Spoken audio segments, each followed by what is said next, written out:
Welcome to the Lead with Levity Podcast. I'm your host, Dr. Heather Walker, and I have a question for you today. Have you ever been in a situation where you kind of felt like you want to create an environment where people feel safe enough to be themselves around you, right? Not afraid of being bullied, afraid of what people are going to think about them, too afraid to share their ideas, too afraid to bring their creative potential, but you weren't really sure how to make that possible. And I think that's a very real challenge that a lot of people face and a lot of people struggle with. You know, there's a desire to do good. However, there's also recognition that it's not always easy. And why? Why is it not easy? Why is it so tricky? And oftentimes it's because there are two sides to the coin. There are two sides of the story. There's you and what you're trying to do, what you're intending to do. And then there's the other person, the other people, right? And they have their own intentions. They have their own things that they're dealing with and their own stories that they're telling themselves as well. And when you come together, now there's meeting of the stories, right? And what plays out in the workplace, what plays out in your interactions with other people is in part based on what's happening inside of you and what's happening inside of them. So what can we do to take what's implicit, what's going on inside, and take those scripts that are running and bring them to the forefront, right? Bring them to our own awareness and the other person's awareness so that we can then challenge that and even potentially heal from those things. Because in a lot of cases, we're coming to these situations and these meetings with other people where we've got these ideas going that don't serve us, that don't serve them, that put us in situations where we feel like victims or we feel like the bad person in the situation, right? And that never feels good. So how can we change that and create healing? How can we turn the workplace into a space of healing? Our guest today is all about that. Her name's Amber Ontiveros. Amber Ontiveros. And Amber has been doing a lot of work on creating really taking a completely different approach to the concept of discrimination. And she uses certain tools and techniques to heal both sides of the equation. The person who is the offender and the person who is being offended, right? And she has some really interesting ideas that I think are worth exploring and worth kind of wrestling with today. So I encourage you and I challenge you to listen to this episode and think about your own story and the people that you connect with every single day. Amber talks about the path to end discord, and that's what we're going to focus on today. So I encourage you, I challenge you. And then the scenario that we're going to focus on is around a character named Nick. So here's the scenario for today's episode. Nick is having a hard time with feedback, y'all. When his team members offer suggestions or constructive criticism, Nick often responds with comments like, "I've been doing this for years and it's always worked fine." Or Nick will say things like, "I don't need anyone telling me how to do my job." Now, Nick's resistance to feedback really illustrates his struggle to acknowledge that there might be room for improvement in his approach. And that's what we're going to talk about today. There's some discord here.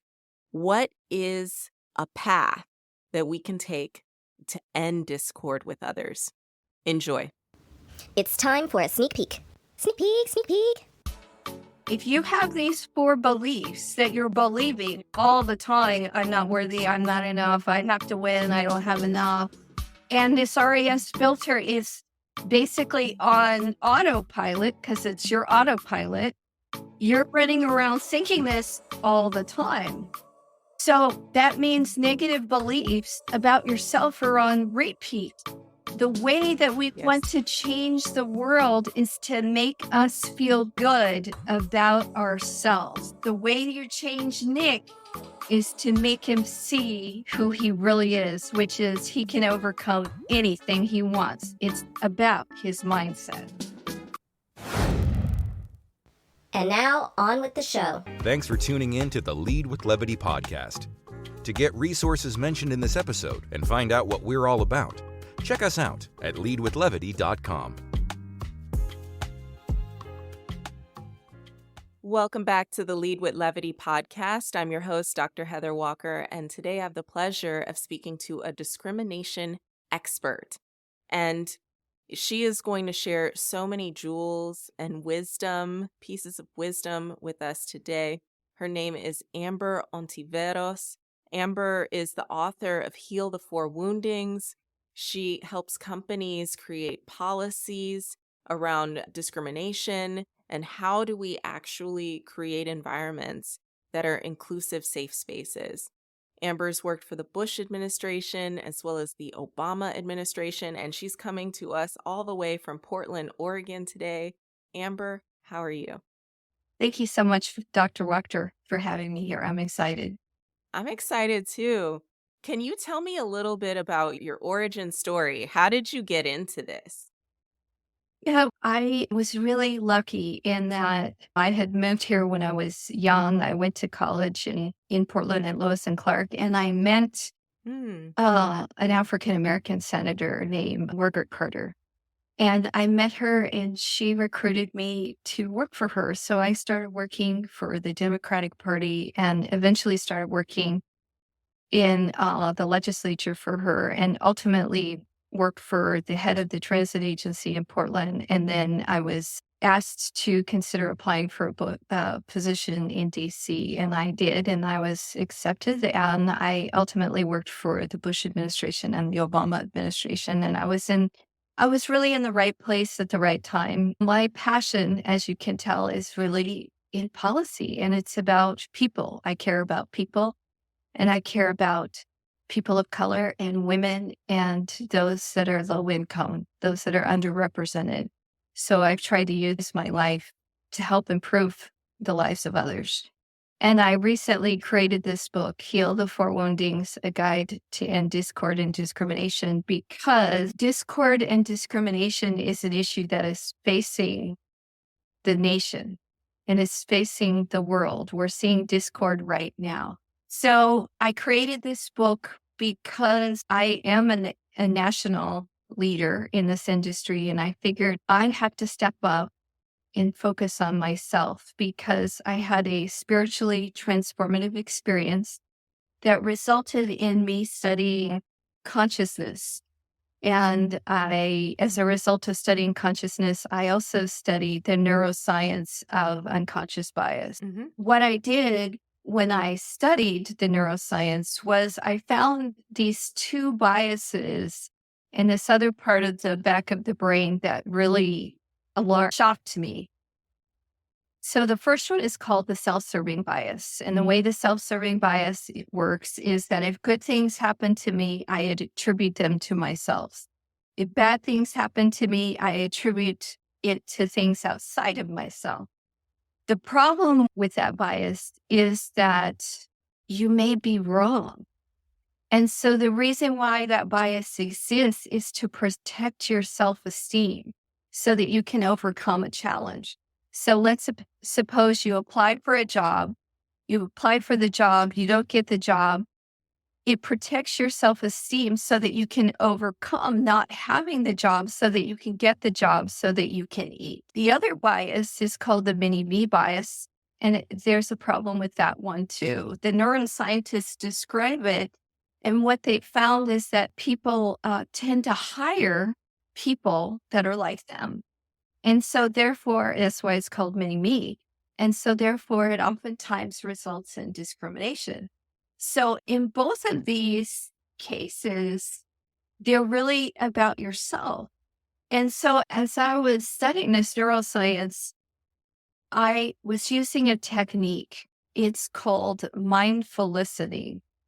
And whether you're talking about discord, emotions, we as individuals need tools to manage our emotions and to manage our thoughts that are not serving us in the best way possible. So this tool is called mindful listening. You focus on your breath. You ask yourself a set of questions, and you're doing this because the science says the way that you combat unconscious bias is to slow your mind down so that you can see, so that you can be aware of the biases within your unconscious mind that you're not aware of as they're unfolding. So I was using this technique, focusing on my breath. I was watching a man who was extremely angry. He was mad over Black Lives Matter. And he was angry. And what he was really saying was, if Black Lives Matter, I don't matter. And it's based on a belief that he had about himself that he is not worthy. And in that moment, I realized it was the same beliefs that I had with myself and my clients, because sometimes my clients would hire me and they would say, we want you to create the best blah, blah, blah, blah, blah, blah. And then create it. And then we would get cricket. And at some point, I began thinking, there's something wrong with me. And what's actually happening, and the reason why I called the book The Four Woundings, is because what's actually happening in my case is there are these woundings of trauma that have occurred in our past that are also in our unconscious mind. In my situation, I was raped. I had been adopted when I was young. I've experienced discrimination a lot through I'm a woman. On top of that, I am bisexual. Okay, so all of those things result in beliefs. Again, they lie in your unconscious mind, trauma stored beliefs. So then when I experience this man who is angry over Black Lives Matter, what's occurring is that trauma is arising and it's making me see in that experience a mirror to myself of some belief.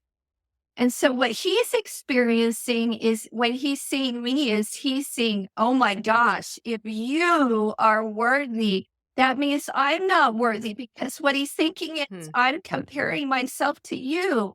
That's what it means by I'm not enough. I'm not enough compared to what? Compared to you. Then he's thinking, oh my gosh, based on some past trauma, I don't have enough resources. Therefore, I have to win.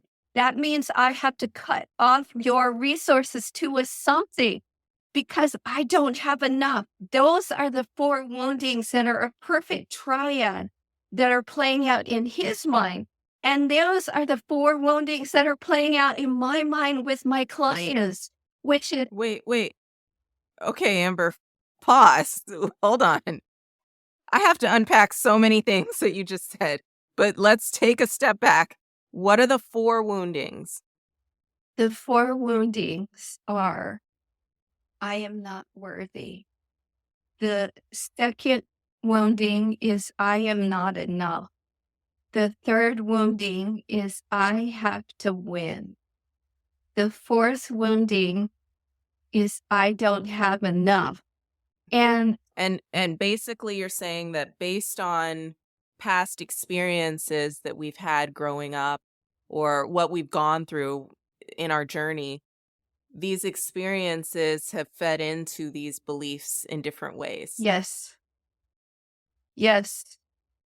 And also, I think you said this before we even got started. The listeners didn't get to hear our conversation about this, but that you're suggesting these are universal wounding. It doesn't matter what walk of life you've come from. No. Everyone has been wounded in some way. Yes. In each of these 4 areas. Yes. Every single one of us has been wounded. We all are bleeding from the same core wound. And so here is the way that it plays out, Dr. Walker. You're a woman is oppressing another woman. Okay? A woman is oppressing another woman. What she's believing is there's only one room for the top. So she sees this other woman that has some amazing skill.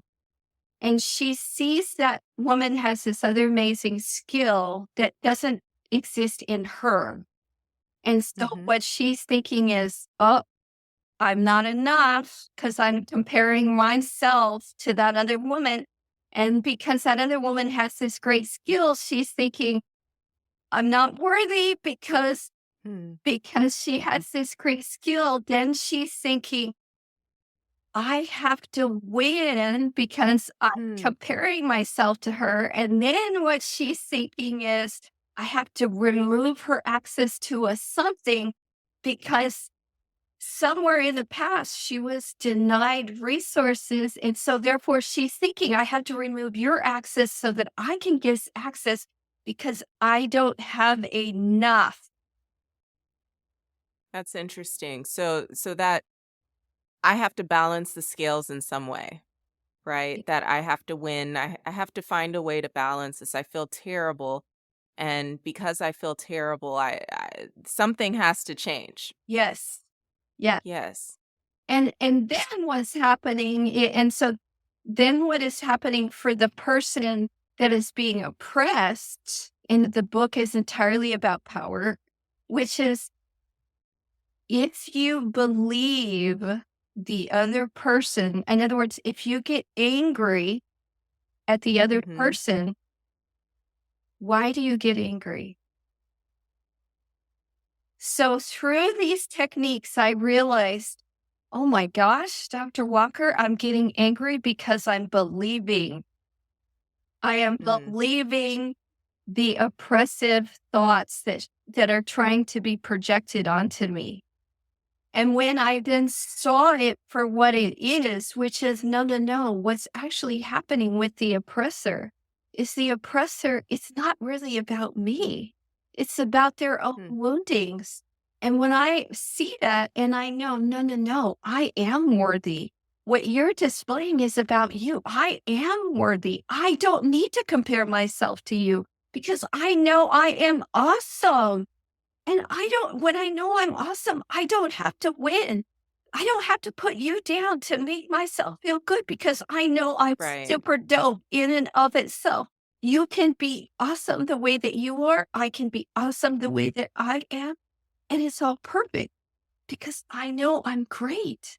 And I have enough by filling myself with my own compassion and looking at all of these issues through a growth mindset. It completely changes the paradigm.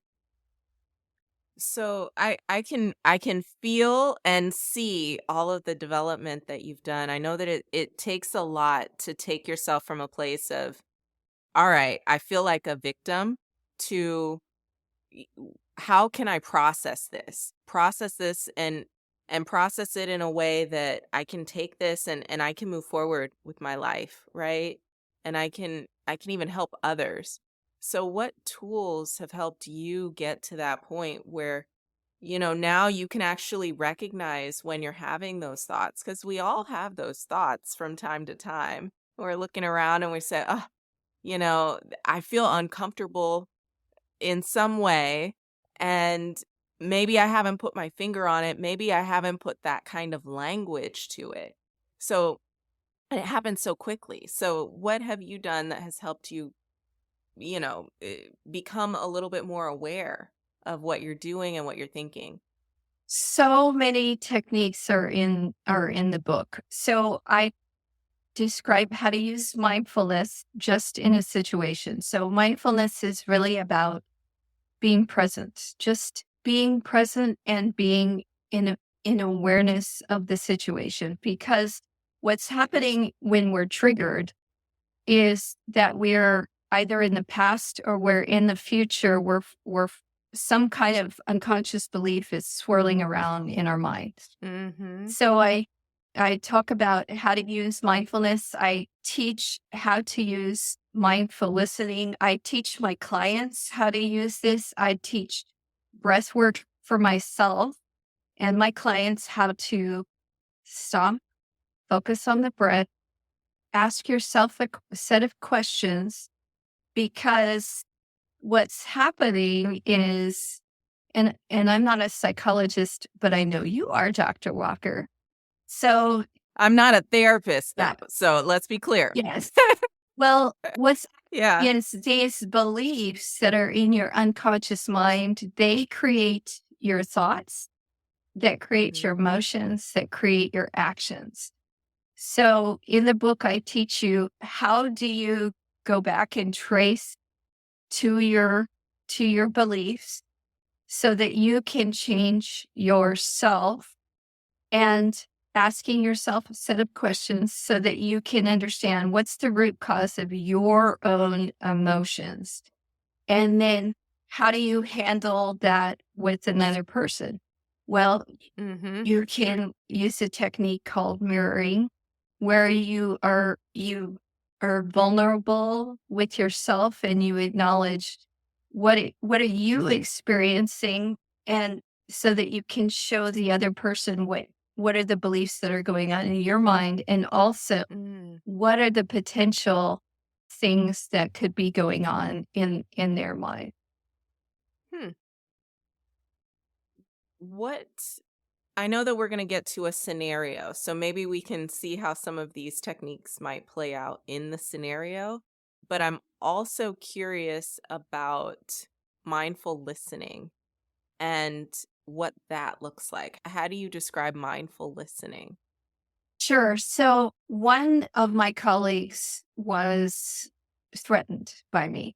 And Mm. so what mindful listening is using breath work in the moment to manage yourself and manage your emotions so that you can hear what's below the words that are being told to you. Because oftentimes it's not the words that they're telling you, it's something else that's underneath it. And so, anyways, this individual would not let me contribute to the agenda.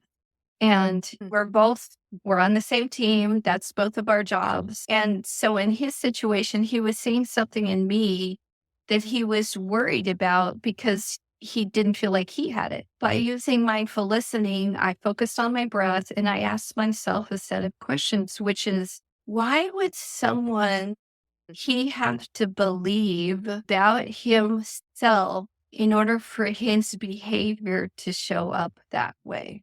In other words, why is the man denying me access to do something? Why does he not want me to do something? Well, okay, clearly I can tell he doesn't want me to do this something because he feels threatened. Okay, but why? Yeah. But why does he feel threatened? There's something underneath that feeling that it's a past wounding, it's a past trauma.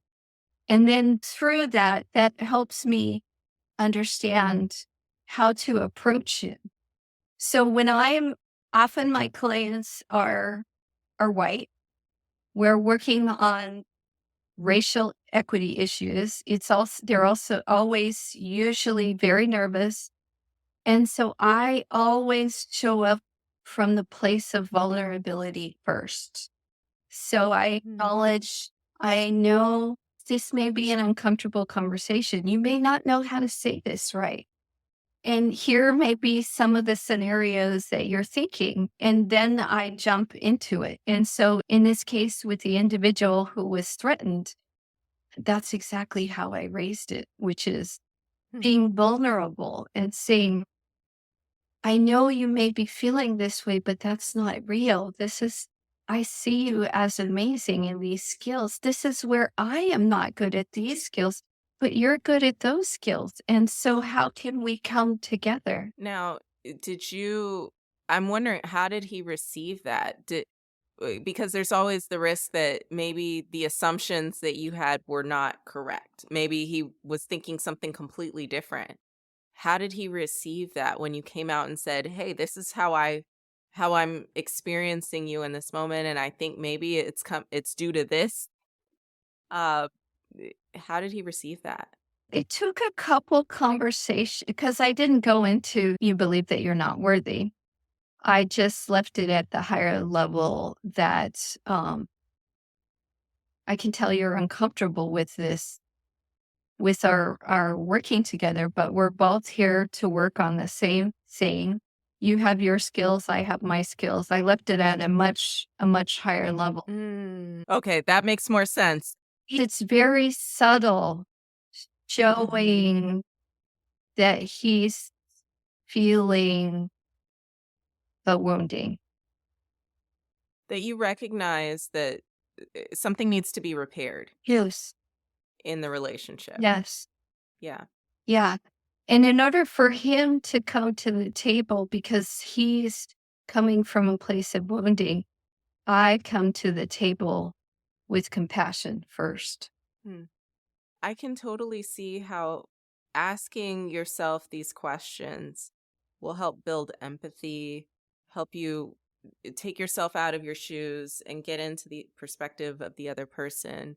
That makes total sense. And with the mirroring of it, do you start the mirroring or do you mirror what you see in them? I start the mirror and I mirror myself first. That's where the vulnerability comes in. That's where the vulnerability comes in. Yeah. Yeah.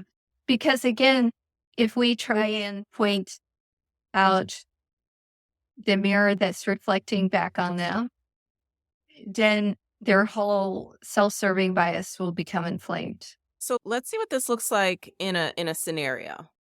Are you ready for this scenario, Amber? Yeah, I'll try. All right. So we have Nick who is having a hard time with feedback. I don't know about you, but I know lots of people who have a hard time with feedback, right?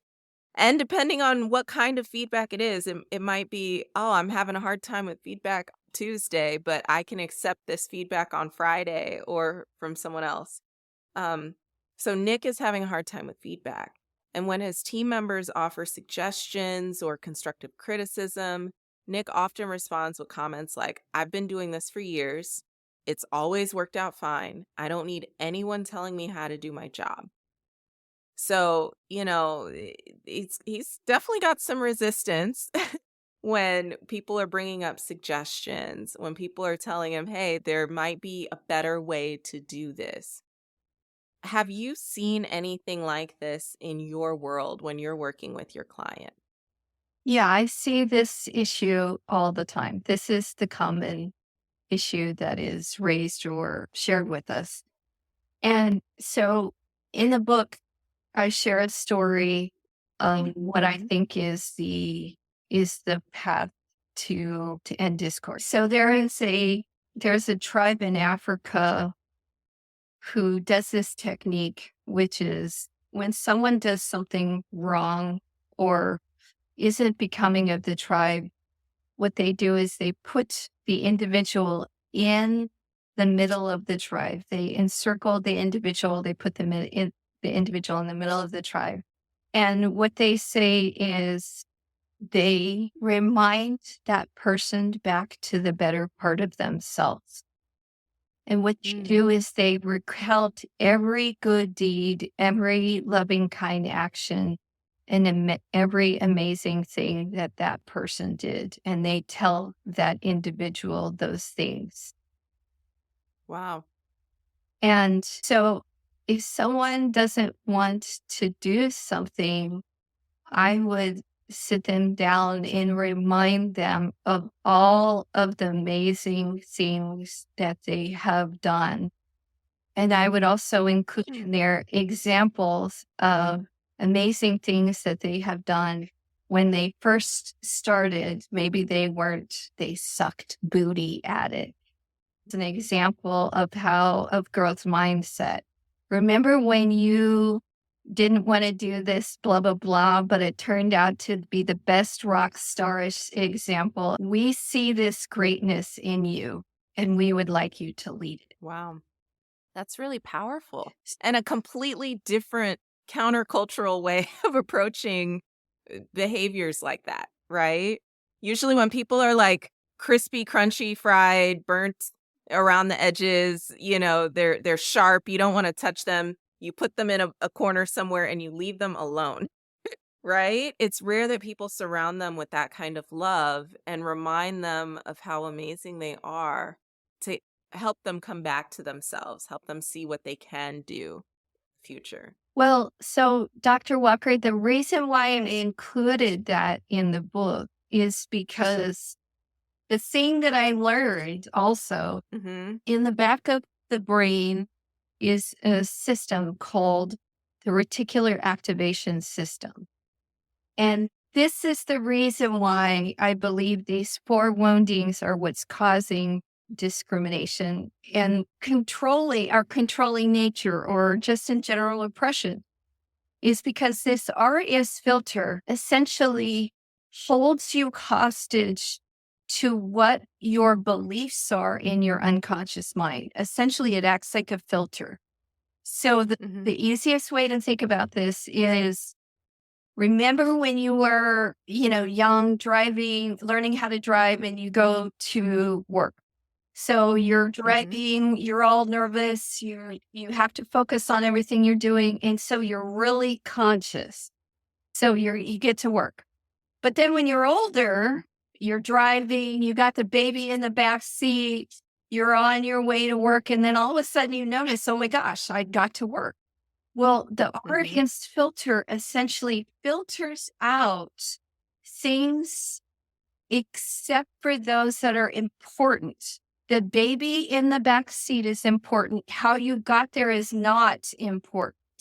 So it filters out those beliefs except for those in your unconscious mind. Okay, so what does this have to do with discord and discrimination? If you have these 4 beliefs that you're believing all the time, I'm not worthy, I'm not enough, I have to win, I don't have enough, and this RAS filter is basically on autopilot, because it's your autopilot, you're running around thinking all the time. So that means negative beliefs about yourself are on repeat. The way that we want to change the world is to make us feel good about ourselves. The way you change Nick is to make him see who he really is, which is he can overcome anything he wants. It's about his mindset. Wow, that's really powerful. And when you're working with clients and really taking them through this journey, what are some of the maybe challenges that you face when you're rolling this out? Because it is kind of new. There's totally a spiritual element to what you're talking about. And I'm just curious, does it resonate with people? Are they resistant to it? How is this rolling out? So when I first started, I was nervous because most of my clients are public agencies, engineering firms, construction firms. And not only that, I have a significant number of clients that are executive white men. And this is spiritual. There is a spiritual component to this. But this is also talking about feelings. Some people don't like to talk about, right? People don't like to talk. Yes. But the thing that I've been pleasantly surprised with is that they're really excited. And the other thing is, I will say, my executive male clients are probably some of the most interesting clients that I've worked with. And honestly, they have made the most growth because they're really interested in checking their own oppressive thoughts and in checking themselves to make sure that the way that it shows up in their behavior is actually checked. And I mean, the other thing that I do, Dr. Walker, is, especially for big corporations, I talk about a McKinsey study. So I know corporation CEOs, you don't want to talk about emotions, but we have these pesky things and they're called employees, and they have these things, they're called emotions. And we as CEOs have to understand the right tool for the right problem. And McKinsey did a study where they looked at the top attrition and retention drivers. And the top 4 were really interesting, but I want to focus on 2 of them. Mm-hmm. One of them had to do with uncaring leaders. So McKinsey, the other one had to do with meaningful work. And the third had to do with lack of opportunities. And Forbes also came out with a study, and everybody knows this, that over 60% of our employees are exhausted. They're having mental health issues. Well, when you look at this McKinsey study, the question that I have to ask you is, do you, employer, define caring leaders, or do I? Do you define meaningful work for your employees, or do they? We as employers need to create tool for our employees to learn how to feel good about themselves. They need to take control of how they feel. We don't even know how to love ourselves, Dr. Walker. So if we gave employees the tool to feel good about themselves, would they believe that the leader cares about them? Yes.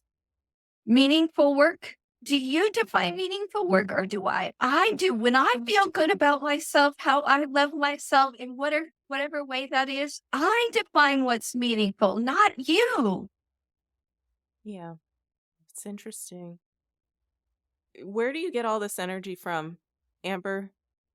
Dr. Walker, this book was based on a near death. So when I tell you, Dr. Walker, how I got this, it's like, it's deep. It's the deepest thing I've ever experienced. What happened?